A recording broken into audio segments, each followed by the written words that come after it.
लोकतंत्र को खत्म करने की शुरुआत तो इस सरकार ने चुनाव आयोग, न्यायपालिका, मीडिया और अन्य संस्थाओं पर अपना पूरा दबाव डालकर शुरू कर ही लिया था, मगर अब लोकतंत्र पर खुला वार होने जा रहा है। अगर ये विधेयक पारित होता है तो समझ लीजिए कि इस देश में लोकतंत्र खत्म हो जाएगा। डिलिमिटेशन बिल पास हुआ तो लोकतंत्र खत्म हो जाएगा, ये रोना रोया था कांग्रेस की प्रियंका गांधी वाड्रा ने।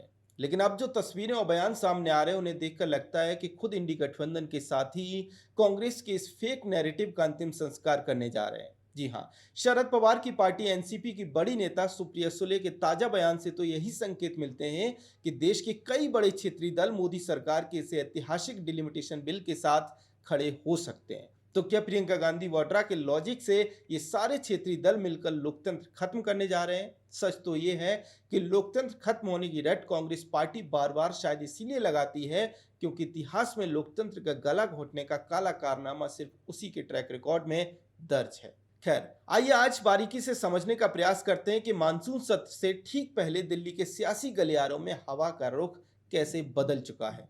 नमस्कार, स्वागत है आपका द पैम्फलेट पर। डिलिमिटेशन बिल के इस पूरे इनसाइड गेम को हम समझें, डिकोड करें, उससे पहले आप हमारे चैनल को सब्सक्राइब कर लें और बेल आइकन भी दबा दें। सबसे पहले आप शरद पवार की पार्टी की सांसद सुप्रिया सुले का ये बयान देखिए।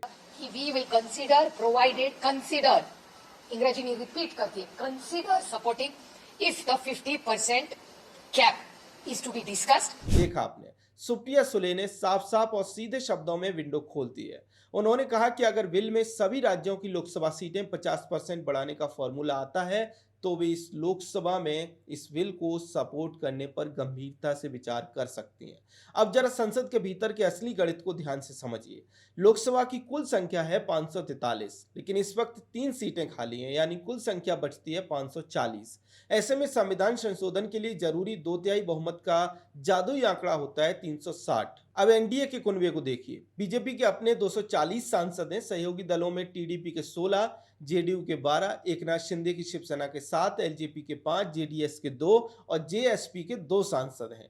इसके अलावा अन्य छोटे दलों के 8 सांसद मिलाकर एनडीए का आंकड़ा पहुंचता है 292 पर। अब जरा ध्यान से समझिए, हाल ही में टीएमसी के 20 सांसद टूटकर एनसीपीआई में शामिल हुए और उन्होंने एनडीए को बिना किसी शर्त के समर्थन देने का ऐलान किया है। इसी तरह से उद्धव ठाकरे गुट के 6 सांसद भी पाला बदलकर एकनाथ शिंदे की शिवसेना के साथ आ गए, जो एनडीए के साथ है।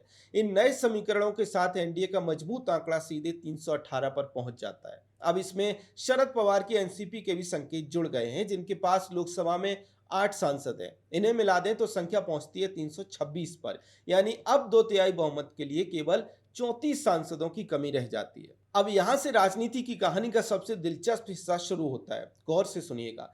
झारखंड मुक्ति मोर्चा और समाजवादी पार्टी की सबसे बड़ी मांग यही रही है कि सीटों में 50% की बढ़ोतरी की जाए। राजनीतिक गलियारों में चर्चा तेज है कि सरकार विपक्ष के इस बड़े कंसर्न को एड्रेस करते हुए इसे बिल का हिस्सा बना सकती है, और अगर ऐसा हुआ तो इन क्षेत्रीय दलों का स्टैंड बदलना लगभग तय है। याद रखिए, अखिलेश यादव भले ही स्क्रीन पर बीजेपी के साथ खड़े दिखने से बचने के लिए बिल के पक्ष में सीधा वोट न डालें, लेकिन उनके ऊपर एक बहुत बड़ा दबाव होगा। दबाव इस बात का होगा कि वो उत्तर प्रदेश की लोकसभा में सीटें बढ़ाने वाले और देश की आधी आबादी को महिला आरक्षण का हक देने वाले इस ऐतिहासिक बिल के विरोध में ना दिखाई दें। ऐसे में बहुत मुमकिन है कि समाजवादी पार्टी और झारखंड मुक्ति मोर्चा जैसे दल वोटिंग के समय सदन से वॉकआउट कर जाएं या फिर अनुपस्थित हो जाएं, और अगर ऐसा हुआ तो इसका सीधा और बम्पर फायदा मोदी सरकार को ही होगा। क्यों?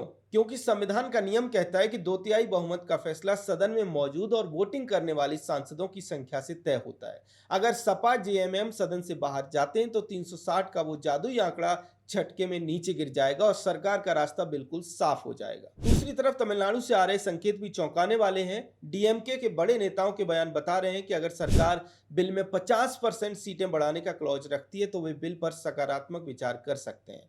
यानी डीएमके के तेवर भी बेहद सॉफ्ट हो चुके हैं। डीएमके के पास पूरे 22 सांसद हैं। ऊपर से तमिलनाडु में कांग्रेस ने डीएमके को जो धोखा दिया है उससे स्टालिन अंदर ही अंदर भड़के हुए दिखाई दे रहे हैं। ऐसे में अगर डीएमके भी वोटिंग से वॉकआउट का रास्ता चुनती है तो लोकसभा में बिल का पास होना लगभग तय हो जाएगा।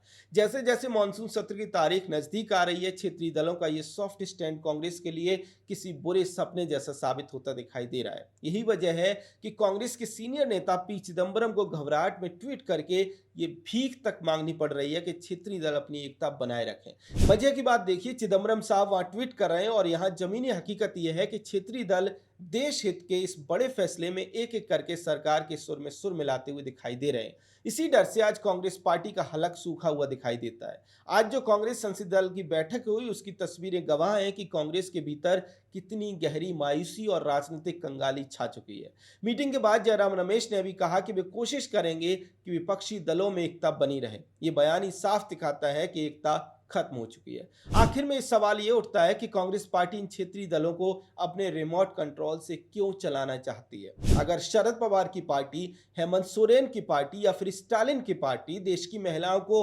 33% रिजर्वेशन देने वाले कानून को लागू करने के लिए जरूरी डिलिमिटेशन बिल का समर्थन करना चाहती है तो कांग्रेस उन पर अनैतिक दबाव क्यों बनाने का प्रयास कर रही है। खैर, कांग्रेस का यह पुराना तानाशाही दबाव क्षेत्रीय दलों पर काम करने से रहा, लेकिन इस पूरे घटनाक्रम से एक बात साफ होती हुई दिखाई दे रही है, बिल्कुल शीशे की तरह साफ होती हुई दिखाई दे रही है कि कांग्रेस शायद नहीं चाहती कि देश के राज्यों का प्रतिनिधित्व संसद में पड़े और ना ही वो दिल से शायद महिलाओं को उनका हक देना चाहती है। खैर, सुप्रिया सुले और बाकी क्षेत्रीय दलों के इस बदलते रुख पर और कांग्रेस की इस छटपटाहट पर आपका क्या सोचना है, कमेंट सेक्शन में हमें अपनी राय जरूर दें।